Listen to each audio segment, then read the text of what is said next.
Assalamualaikum warahmatullahi wabarakatuh. Halo, apa kabar pemirsa? Jumpa kembali bersama saya Nurul Ulfa dalam podcast bersama BPKAD Provinsi Banten. Tim kami sudah berada di kantor BPKAD Provinsi Banten dan saat ini telah hadir bersama kita narasumber yang luar biasa. Ada Kepala Bidang Perencanaan Anggaran Daerah Badan Pengelola Keuangan dan Aset Daerah Provinsi Banten, Bapak Dr. Tubagus Regiasa Fajar, SEMTP. Assalamualaikum Bapak. Waalaikumsalam Mbak Nurul. Ya, apa kabar Pak hari ini? Alhamdulillah, sehat dan tetap semangat. Baik, harus tetap semangat ya Pak ya? Harus Mbak Nurul. Oke, vibes-nya positif terus kayaknya nih Pak ya? Mau tidak mau pokoknya, jangan pantang menyerah. Oke, dan sibuk apa nih Pak baru-baru ini? Nah, untuk minggu-minggu ini dan terutama bulan ini kita sibuk untuk penyusunan anggaran perubahan 2023. Oke. Ditambah kita dikejar juga untuk penyusunan anggaran murni tahun 2024. Oke. Berarti ini hampir semua satu waktu. Dan plus lagi kita mengevaluasi 8 kabupaten kota. Oke. Jadi ini jadwal yang sangat padat untuk beberapa bulan terakhir ini, Mbak. Tapi masih menyempatkan sharing informasi ya. Insya Allah. Untuk podcast kita kali ini. Iya. Ya Pak, kalau di bidang PAD sendiri, Ya. perencanaan anggaran daerah. Ya. Program yang sedang berjalan apa sih Pak selain 2-3 PR tadi? Ya, baik. Terima kasih Mbak Nurul sebelumnya dan rekan-rekan yang memang untuk di bidang perencanaan anggaran ini memang leading kami itu menyusun KUHP-PAS, Kebijakan Umum Anggaran. Dan ini memang kita menjadi 2 momen tadi yang saya sudah katakan sebelumnya untuk perubahan APBD tahun 2023. Ya. Di mana hampir seluruh OPD kita kolektifkan dan kita amankan dan rapatkan di dalam rapat TAPD, Tim Anggaran Pemerintah Daerah.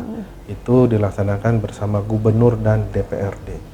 Dan mudah-mudahan ini bisa lekas selesai dan lekas disahkan dengan rapat paripurna, kemudian dilanjut kembali untuk ke depan nanti penyusunan lagi, Mbak. Penyusunan. Nah, Mbak Nurul, kita juga harus jaga-jaga penyusunan murni 2024. Oke. Jadi kita berpikiran N+1 nih, ya. Jadi ambisinya tahun anggaran depan udah kita rencanakan dan siapkan dari tahun ini untuk perencanaan anggaran murni tahun 2024. Ya. Hal-hal lain terutama pendukung maupun kegiatan utama kami ada juga evaluasi pertanggungjawaban APBD Kabupaten Kota. Oke.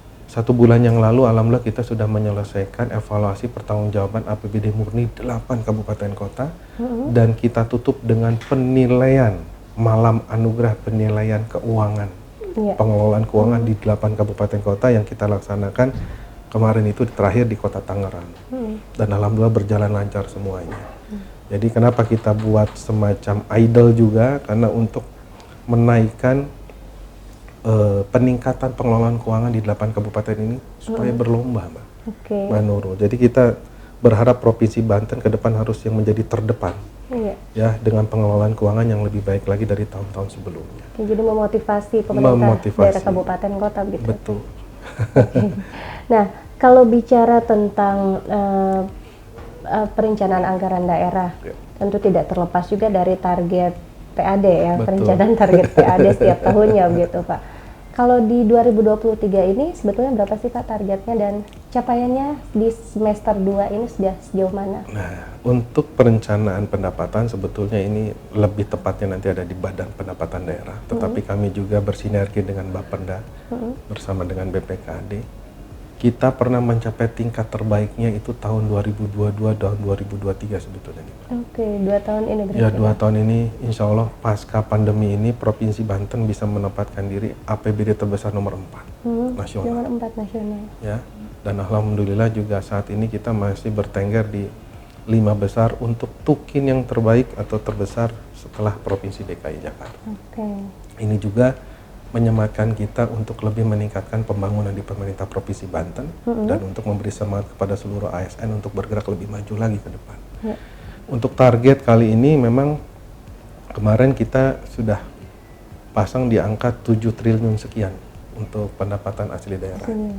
Tapi kalau untuk pendapatan daerahnya atau kita kenal dengan APBD 11, sekian triliun. Dan mudah-mudahan ini sudah akan bergerak ke triwulan 3 nih Mbak. Di triwulan 1-2 ini memang kita sudah bergerak sangat maksimal dan triwulan 3 ke 4 ini kita berharap di perubahan APBD yang kita laksanakan ini rekan-rekan di Bapenda maupun di BPKD dalam pengelolaan keuangan bisa memaksimalkan pendapatan daerah di 3 bulan terakhir ini. Mudah-mudahan kalau itu tercapai, semua pembiayaan belanja daerah untuk APBD tahun 2023 bisa dibayar seutuhnya dan bisa diselesaikan dengan lancar. Oke, kalau penyumbang terbesarnya sebetulnya untuk PAD itu? Nah, kembali lagi untuk PAD, pendapatan asli daerah ini kita mengenal ada 5 mata pajak.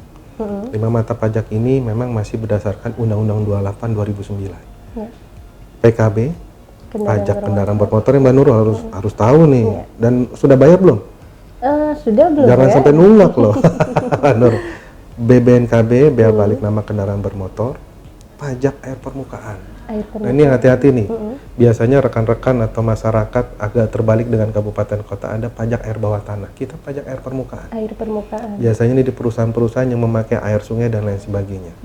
Yang tidak dalam undang-undang itu air laut, tidak dipungut pajak di situ. Kemudian keempat, pajak bahan bakar. Nah, ini Pertamina, Mbak. Ini given. Dan terakhir, pajak rokok. Pajak rokok. Yang masih ngerokok lanjutkan ya. Tetapi memang semua itu berkembang luas. Untuk pajak rokok ini kita sudah mempersiapkan juga untuk anggaran kesehatannya juga. Jadi memang ini di dalam aturan 5 mata pajak ini masih berkutat dan kita pegang. Dan ada lagi, kita di tahun ini pun Raperda akan dibuat berdasarkan Undang-Undang 1 tahun 2022. Nah, ini update nih, Mbak. Ke depan kita akan ada option pajak dengan kabupaten kota.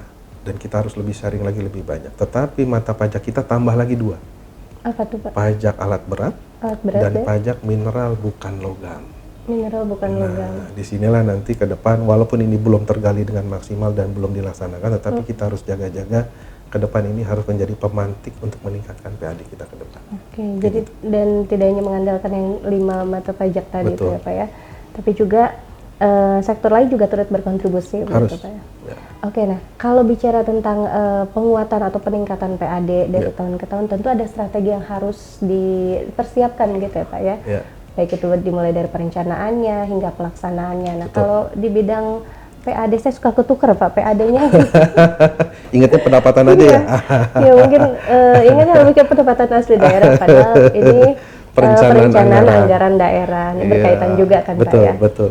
Baik. Apa saja, Pak? Terima kasih, Mbak Nurul, sebelumnya ya. Memang nggak salah juga, karena sebelumnya saya menduduki Kabid Pendapatan juga. Jadi memang perencanaan pendapatan juga saya urus juga dulu. Nah, ini sekarang kami combine atau saya combine, karena sekarang saya dipercaya di perencanaan anggaran.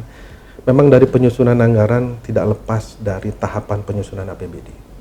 Di situ nanti akan bergerak juga kita menetapkan target pendapatan yang harus sesuai dengan potensi dan disetujui oleh DPRD dan Gubernur. Sehingga itu merupakan sinergitas untuk penyusunan APBD dan ketok palu APBD supaya bisa terlaksana dengan baik. Kita mengenal ada 2 proses, yaitu proses perubahan APBD plus proses penyusunan APBD murni yang tadi sudah saya katakan sebelumnya. Kemudian tadi terkait inovasi-inovasi, mau tidak mau kita di BPKD juga mensupport pendapatan dengan sangat baik. Inilah pembayaran non tunai yang kita galakkan, Mbak Nurul. Mau nggak mau kita ikut gaya generasi Z ini. Saya kebetulan ini ya, mudah-mudahan bisa diikuti oleh rekan-rekan yang lain, dan saya selalu sharing dengan tim atau OPD lain. Saya mengonsep Samsat Banten Hebat. Nah, itu biasanya nanti bisa dicek di aplikasi, tapi dengan Bank BJB.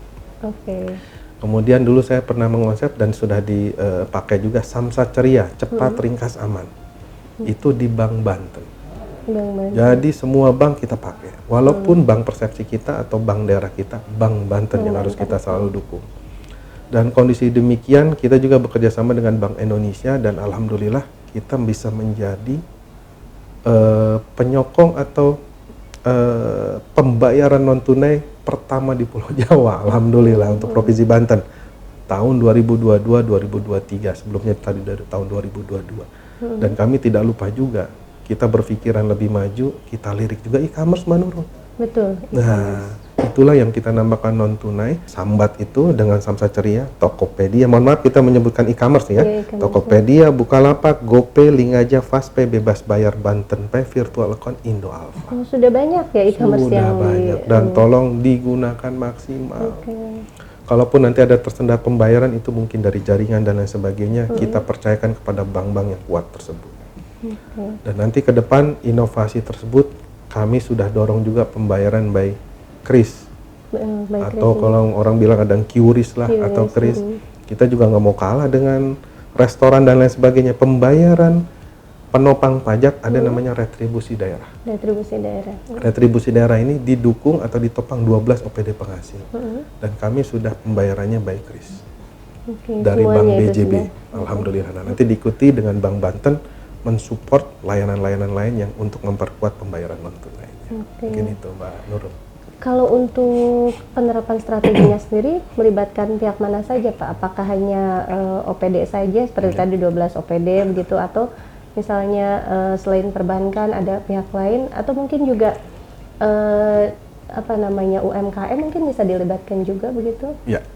Baik, terima kasih Mbak Nurul. Kalau untuk UMKM dan lain sebagainya, biasanya sambungannya itu connectednya Bank Indonesia.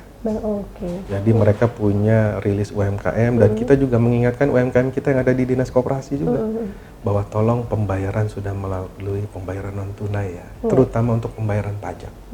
Karena pajak daerah ini mensupport semua kegiatan APBD di pemerintah Provinsi Banten. Untuk hal-hal yang lain, retribusi, siapakah penopangnya dan siapa item-item pendukungnya, itu di 12 OPD penghasil tersebut kita didukung juga oleh perbankan, Mbak. Kami juga tidak menutup kemungkinan dengan Bank Banten sudah pasti, dengan Bank BJB, BNI atau BRI, karena kan berhubungan dengan kerjasama virtual account dan lain sebagainya. Tapi kita tidak menutup kemungkinan kerjasama dengan e-commerce-nya langsung. Tapi saat ini kami lebih memperkuat mekanisme hubungannya adalah government to bank. Jadi nanti yang mengurus e-commerce bukan di kami tetapi di perbankannya. Langsung di perbankan. Iya, jadi kita lebih pertanggungjawabannya lebih aman dan juga transparansi untuk pembayaran sebagai kasir itu ada di perbankan. Dan untuk hal-hal lainnya sampai dengan saat ini 12 OPD penghasil ini alhamdulillah sudah bisa memberikan kontribut sekitar 20 miliar sekian. Dari 12 OPD? 12 OPD. Nah itu terbagi di beberapa layanan-layanan publik yang juga mensupport untuk pemasukan selain pajak daerah. Jadi sudah sampai di 12 OPD itu sudah sampai di 20 berapa miliar plus lah ya Pak ya. Nah kalau metode atau langkah yang diambil Pak dalam strategi penguatan atau peningkatan PAD ini seperti apa Pak? Baik, terima kasih Mbak Nurul. Jadi memang kalau peningkatan pendapatan daerah didukung dari perencanaan anggaran, pertama kita mendukung untuk penyusunan APBD yang baik, benar, bertanggung jawab dan transparan. Itu dulu yang menjadi moto dari BPKAD atas pimpinan Bu Kepala Badan kami Bu Dr. Rina Dewayanti. Dan untuk peningkatan pendapatan, memang inovasi-inovasi ini kita dukung. Pertama regulasi pendapatan yang harus memperkuat kita mendapatkan PAD yang lebih banyak. Kemudian kedua juga, kita juga jangan lupa inovasi pembayaran non tunai, inovasi dalam hal layanan publik. Sekarang pembayaran di Samsat juga sudah dengan debit card juga sudah bisa. Sudah bisa. Sudah. Jadi kita mempermudah pembayaran itu cashless gitu ya? Iya, cashless. Dan yang jelas orang sekarang sudah agak lebih mengurangi pembayaran tunai ya. Dan kita sudah memfasilitasinya dengan baik. Hal lainnya juga informasi pajak mau dari penambahan gerai-gerai. Jangan lupa nih Mbak, kita jangan mengenal di 12 Samsat saja, tetapi ada gerai-gerai sekitar jumlah 44-45 gerai tersebar di ruko-ruko. Bukan memperbanyak tempat atau kantor, mendekatkan pelayanan Mbak di sini. Betul, jemput bola begitu. Jemput bola. Jadi head to head kami, door to door kami mendekatkan diri pelayanan kepada masyarakat sehingga masyarakat tidak harus membayar pajak tahunan ke kantor pusat. Cukup di kantor-kantor kecil kami yaitu Gerai Samsat. Gerai Samsat. Nah itulah. Sejauh ini sudah berjalan maksimalkah, terutama untuk daerah selatan ya Pak ya, yang seperti kita tahu ya Pandeglang, Lebak Pak.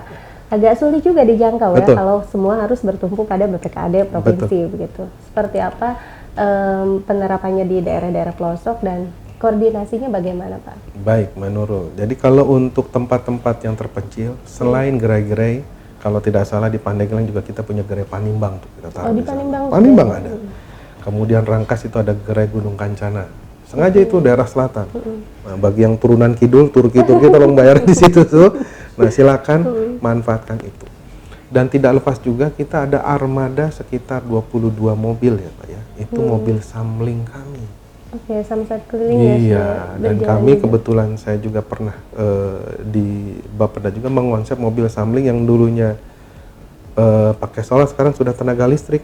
Oh, sudah tenaga listrik. Idenya sederhana Mbak Nurul. Sebetulnya pada saat kami lagi jalan atau saya lagi jalan ke Bandung itu food truck. Itu keren juga saya lihat.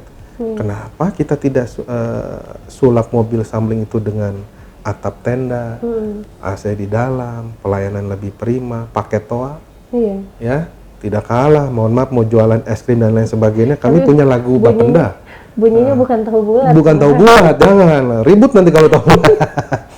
Dan alhamdulillah yang menciptakan jingle Bapenda saya juga tuh Pak. Oh, Bapak juga. Silakan nanti bisa jadi jualan, ada suara, ada lagu. Kenapa? Bukan berarti kita menginginkan hal-hal yang aneh. Kita sudah berpikiran out of the box ya. Bahwa jualan pun kami untuk mendekatkan pelayanan dengan lagu pun itu bisa orang bisa ingat. Menarik perhatian. Menarik. Minimal oh bunyi itu, wah pasti ada samling tuh di sini. Iya, betul. Dan warnanya mudah-mudahan sampai saat ini masih bertahan hijau orange. Wah. Hijau orange. Bukan partai politik ya, mohon maaf ya Mbak Nurul ya. Hijau itu kami artikan sebagai kemakmuran, orange itu kekayaan yang bersatu padu untuk meningkatkan APBD pemerintah Provinsi Banten. Dan warna-warna eye catching ini lebih dikenal oleh anak-anak muda yang representatif ini. Betul. Biar kalau kita lihat yang ngejreng itu justru jadi perhatian. Iya. Nah, jangan lupa bayar pajaknya kalau udah jadi perhatian. Gitu Mbak Nurul. Mungkin itu Mbak Nurul. Nanti jadi ada pesan terselubung ya Pak. Betul Mbak Nurul. Dan satu lagi, ada slogan yang kami ciptakan kebetulan. Optimal pendapatan, maksimal pelayanan. Optimal pendapatan, maksimal pelayanan. Jadi kalau pelayanannya sudah maksimal, pendapatannya juga bisa optimal. Gitu. Jadi jangan kebalik tuh, optimal pendapatan karena kita memaksimalkan sampai tingkat berapapun, itu nanti tergantung situasi dan kondisi. Tapi kalau pelayanan untuk publik kita harus maksimalkan. Betul sekali. Jadi posisinya optimal pendapatan, maksimal pelayanan. Jadi yang maksimal pelayanannya Pak maksimal pelayanannya Mbak Nurul. Gitu. Oke, itu sudah berjalan Pak, sudah diterapkan strategi itu. Sudah bisa dilihat di masing-masing samsat. Dan kami supporting dari BPKD juga dari segi anggaran maupun dari segi pagu anggaran terutama target pendapatan. Oke, nah kalau dari strategi itu Pak sebetulnya target utama yang ingin dicapai apa sih? Apakah hanya sebatas peningkatan PAD atau yang tadi disebutkan juga ya kayak perencanaan penganggaran di tiap kabupaten kota juga lebih akuntabel begitu ya Pak ya, lebih prima begitu atau bagaimana? Kembali lagi Mbak Nurul bahwa intinya di kami terutama di pengelolaan keuangan kami berharap kami juga ingin yang aman juga. Betul. Aman di sini tadi betul kata Mbak Nurul akuntabel, dapat dipertanggungjawabkan dan memang menjadi hasil yang terbaik bagi pengelolaan keuangan. Di sini juga kenapa kami ada penilaian terhadap 8 kabupaten kota karena berdasarkan peraturan Menteri Dalam Negeri juga bahwa gubernur adalah wakil pemerintah pusat di daerah. Betul. Nah itulah yang kami kuatkan dengan kegiatan-kegiatan kami mengevaluate kabupaten kota. Dan kami berharap dari 8 kabupaten kota ini kalau sudah maju semua dan alhamdulillah ini juga menjadi nilai plus bagi Banten. Semuanya WTP. WTP semua kabupaten kota. 8 kabupaten kota WTP plus provinsi yang ke-9 kan provinsi Banten ya provinsi bukan kabupaten kota yang ke-9 tapi provinsi Banten pun WTP berarti insya Allah clearly bahwa kondisi keuangan kita baik dan mudah-mudahan terus bisa kita pertahankan di tahun-tahun berikutnya. Berarti ini prestasi juga ya Pak ya buat Banten. Tidak hanya kabupaten kotanya yang WTP, provinsinya juga WTP. Oke, ada prestasi tentu ada inovasi yang dilakukan untuk meraih prestasi, ada upaya-upaya juga di situ. Selain strategi-strategi yang Bapak jelaskan tadi, apa lagi nih Pak? Hal-hal yang lain mungkin yang harus kita kendalikan dan waspadai untuk persiapan bagi kita untuk tahun-tahun selanjutnya mengenai Undang-Undang 1 tahun 2022 tadi bahwa mata pajak kita bertambah menjadi 2, tetapi kita juga ada aturan nanti agak bagi hasil yang lebih juga ke kabupaten kota. Dan ini memang masih dirapatkan dan masih belum disepakati karena kita akan membentuk atau menyusun raperda dengan DPRD. Dan mudah-mudahan ini bisa, doanya aja Mbak Nurul bisa berjalan lancar.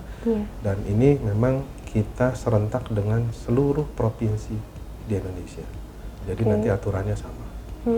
Kemudian yang kedua, mungkin untuk pembenahan secara date by date atau bertahap ini, pertama yang kita harus rapikan regulasi juga kita yang ada di pemerintah provinsi.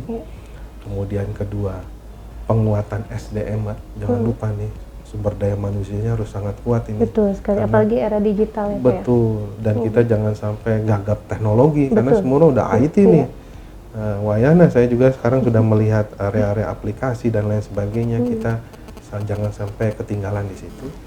Kemudian poin ketiga, kita merangkul 8 kabupaten kota supaya kita sinergi satu tujuan untuk bangkitnya dan untuk ke depan Banten lebih maju. Gitu. Oke, Pak, bicara tentang perencanaan anggaran, mungkin ini keluar dari strategi ya, keluar dari tema kita tentang strategi penguatan PAD Provinsi Banten. Di 2024 sudah bergaung nih Pak ya. Ada satu momen Pak, pesta demokrasi besar nih kan, pesta demokrasi akbar. Itu seperti apa Pak perencanaan penganggarannya di Banten sendiri? Baik. Ini pertanyaannya up to date sekali Mbak Nurul ya. Berarti mengikuti politik terus nih, dinamis. Baik, terima kasih Mbak Nurul. Jadi kalau untuk perhatian dari pimpinan kami, Pak PJ Gubernur, Bu PJ Sekda, kemudian Bu Kepala Badan kami selaku Kepala Badan BPKAD Provinsi Banten juga, dan tidak lepas dari instansi atau OPD yang terkait mengurusi pemilu, Kalda, dan lain sebagainya, terutama untuk di provinsi dan kabupaten kota, sudah kami siapkan anggarannya. Terutama untuk KPU dan Bawaslu-nya. Dan untuk lebih detailnya itu biasanya di OPD khusus, seperti halnya kalau di kami Kesbangpol. Ya, dan kami juga sudah berkoordinasi, anggaran untuk KPU dan Bawaslu juga sudah teranggarkan dengan baik. Terutama untuk pesta demokrasi yang akan sebentar lagi terlaksana. Oke, jadi sudah aman ya Pak ya? Insya Allah. Oke, Insya Allah. Ada bocoran Pak? Masih disiapkan secara normatifnya oleh kami, dan nanti juga akan terbuka di APBD murni maupun di APBD perubahan untuk tahun ini. Oke, ya mudah-mudahan bisa terserap maksimal. Insya Allah. Pelaksanaannya juga tidak hanya pemilu saja Pak ya, tapi semua kegiatan maupun program pemerintah Provinsi Banten ya bisa maksimal. Dan saya berharap Mbak Nurul, semua kegiatan yang kita bisa lakukan tahun ini yang aman, nyaman, berkah bagi semua, lancar dan sukses seperti itu. Amin. Amin. Iya Pak. Ya. PR Pak dari bidang PAD di tahun 2023 ini. Ya. PR untuk saat ini yang jelas kami ingin menjalankan tupoksi dengan maksimal, dan kami mengawal penyusunan anggaran perubahan APBD tahun 2023 mudah-mudahan dengan lancar dan sukses, dan mengawal juga penyusunan anggaran tahun 2024 dan sukses, dan juga tadi itu terobosan kami tahun ini dan alhamdulillah sudah berjalan 2 kali, penilaian 8 kabupaten kota untuk evaluasi pertanggungjawaban APBD, mudah-mudahan bisa semua berjalan dengan baik dan nanti ditutup malam anugerah pengelolaan keuangan di akhir tahun. Mudah-mudahan bisa sukses lagi sehingga kebijakan gubernur selaku wakil pemerintah pusat di daerah bagi para bupati, wali kota semua berjalan dengan baik. Dan bisa memotivasi kabupaten kota dan Pak memotivasi kabupaten kota. Dan ke depan saya berharap Banten bisa lebih hebat lagi. Oke. Kalau habibnya Bapak percaya sih Pak. Amin. Oke. Boleh Pak sebagai closing statement mungkin ada yang ingin disampaikan sebagai upaya dukungan terhadap program atau strategi dari bidang PAD ya Pak ya. Ya mungkin ada yang ingin disampaikan kepada pendengar. Baik, terima kasih Mbak Nurul. Ya, bagi kami atau saya mewakili dari bidang perencanaan anggaran daerah pada Badan Pengelola Keuangan dan Aset Daerah, bagi kami berharap semua elemen, semua OPD bisa saling bekerja sama, memperkuat dan menyusun perubahan APBD dengan baik dan APBD pemerintah dengan baik. Dan kita bisa menunjang, mendukung semua kebijakan-kebijakan dari pimpinan kita, Pak PJ Gubernur, Bu PJ Sekda, Ibu Kepala Badan dan seluruh OPD semua saling bekerja sama, sinergi, sehingga dalam penyusunan APBD berjalan lancar dan target pendapatan jangan lupa untuk tahun ini bisa berjalan dengan baik dan tercapai semuanya dengan baik. Sehingga keinginan pemerintah Provinsi Banten untuk memaksimalkan kebutuhan masyarakat Banten dapat terpenuhi dengan baik juga. Dan insya Allah kalau itu semua sinergi berjalan lancar, clearly insya Allah hubungan DPRD dengan gubernur maupun dengan masyarakat Banten semua dapat terlaksana dengan baik dan lancar. Optimis Pak, PR-nya, target PAD-nya tercapai tahun ini? Insya Allah, amin. Mudah-mudahan kita tetap berdoa. Nah, usaha sudah maksimal, nah, doa tinggal harus perkuat lagi tuh Mbak. Jangan lupa Mbak, karena target pendapatan itu tidak mudah untuk dicapai, tetapi semua elemen dan OPD semua mendukung untuk pencapaian. Ya, mudah-mudahan semua program yang telah disiapkan, direncanakan bisa dilaksanakan dengan baik dan hasilnya juga optimal ya Pak ya? Betul. Maksimal pelayanan, optimal pendapatan, maksimal pelayanan. Oke, optimal pendapatan, maksimal pelayanan. Terima kasih sekali Pak Regi sudah Sama-sama, sharing informasi Sama-sama. seputar strategi penguatan atau peningkatan PAD Provinsi Banten. Pemirsa, itu tadi perbincangan kita di BPKAD Provinsi Banten dalam podcast bersama BPKAD Provinsi Banten. Saya Nurul Ulfa mewakili kerabat kerja yang bertugas pamit. Sampai jumpa dan wassalamualaikum warahmatullahi wabarakatuh. Waalaikumsalam. Terima kasih. Sama-sama, Manu.